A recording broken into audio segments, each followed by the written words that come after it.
Taurus, let's go ahead and see what December 4th through the 6th has in store for you.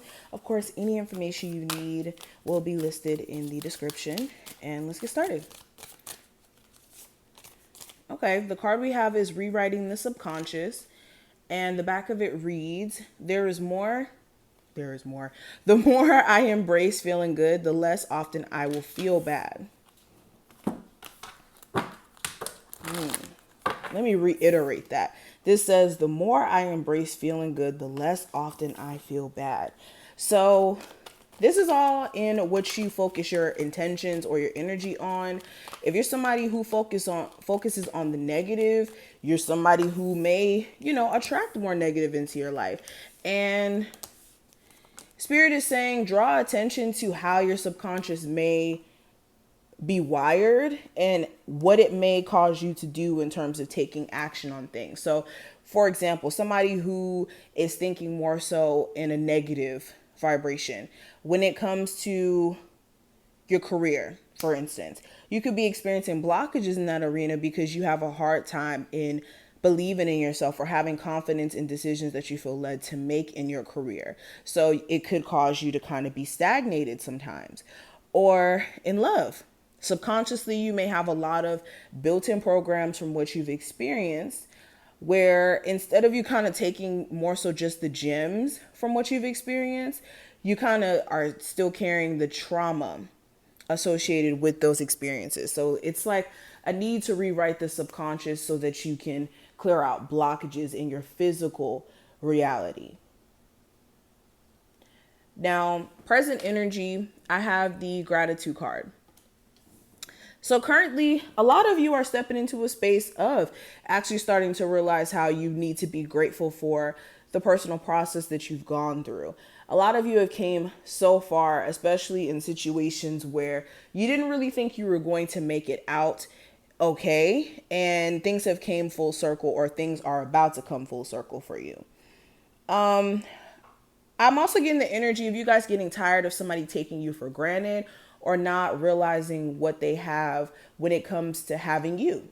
They may be just taking you as somebody who, should just be grateful for them, when really and truly they should be grateful that they have somebody who is as loyal as, you are, or whatever qualities that you may possess. This person, for some reason, is not grateful as much as you would like them to be.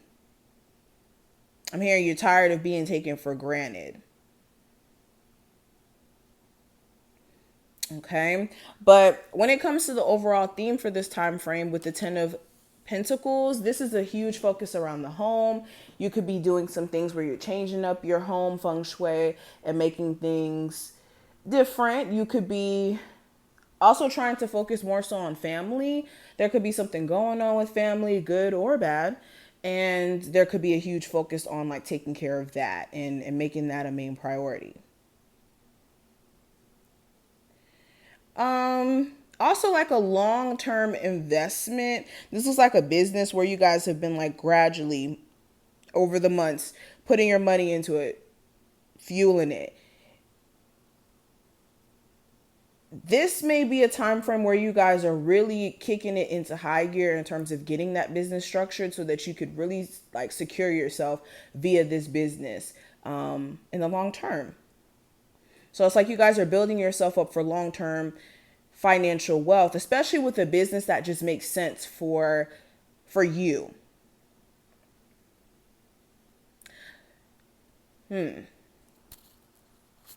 Now, what's hidden below the surface with the King of Cups? Something with a Cancer, Pisces, or Scorpio here. This could be feelings that you have pent up for this individual, even though you guys aren't together, even though you guys may not be in consistent communication. This person is still pulling your heartstrings, okay?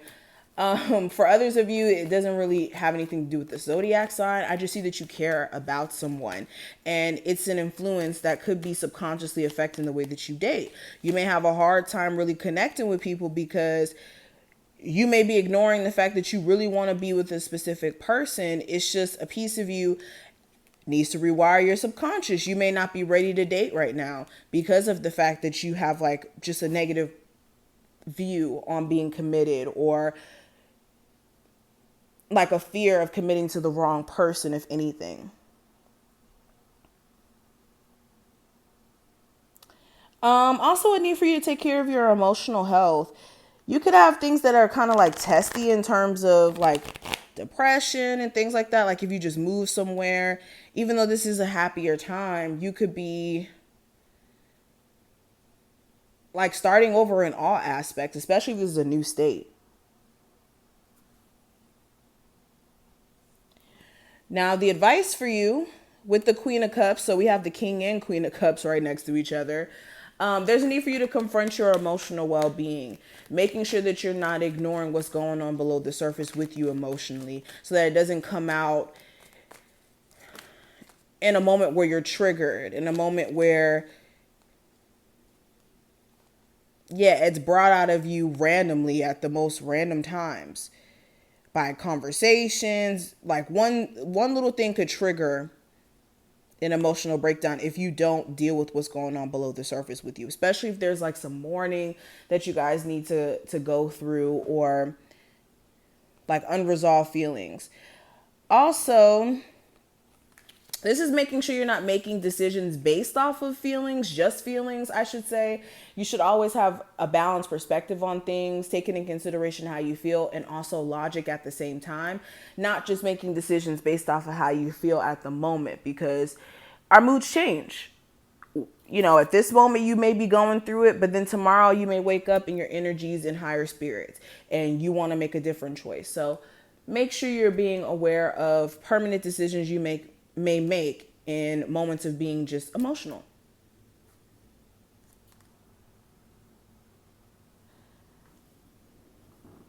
Also, somebody needs some space. If you're dealing with somebody who has a hard time emotionally expressing themselves, giving them some space is all you can really do. You can't really force them to be emotionally available or upfront with how they feel. Now, possible challenge with the Nine of Swords in reverse is overthinking to the max, letting anxiety control your decisions, fears control the decisions that you decide to make here. Okay, this could be like crazy dreams that don't make sense as well. I don't want to say nightmares, but just crazy dreams. Some of you can't get somebody off of your mind. Like as much as you try to, you just can't. You're really attracted to this person. You don't really understand what the problem is, especially if this isn't somebody who you've dated or you're dating right now. It's interesting. Speaking of dating, some of you are in a relationship with somebody and the challenge is more so like the fear of the relationship falling apart, because like this person is so detached. It's like they're not even wanting to be in the relationship in a sense. Or you just don't get what your person's thought process is at the moment.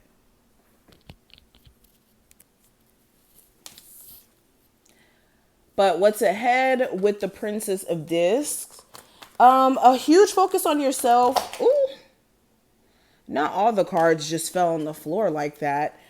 So there's a huge focus on yourself. What may happen is you guys are really going to be looking at other opportunities for you to make money, especially if one certain stream of income is just kind of not agreeing with you energy wise. You could have days where it's like, I want to do this. Some days I don't really want to do it. And this may be more so like a side stream of income for my people who have that. For others of you, you could have a friends with benefits situation that's kind of brewing, but your energy again may not be agreeing with this person. Like in one instance, you're interested in trying it out. And then another instance, it's like, well, I don't really think so. So this is like a personal struggle you guys need to overcome within your own energy in order for you to really connect with someone. But this is what I see. I wish you the best of luck, and I'll talk to you in the next one.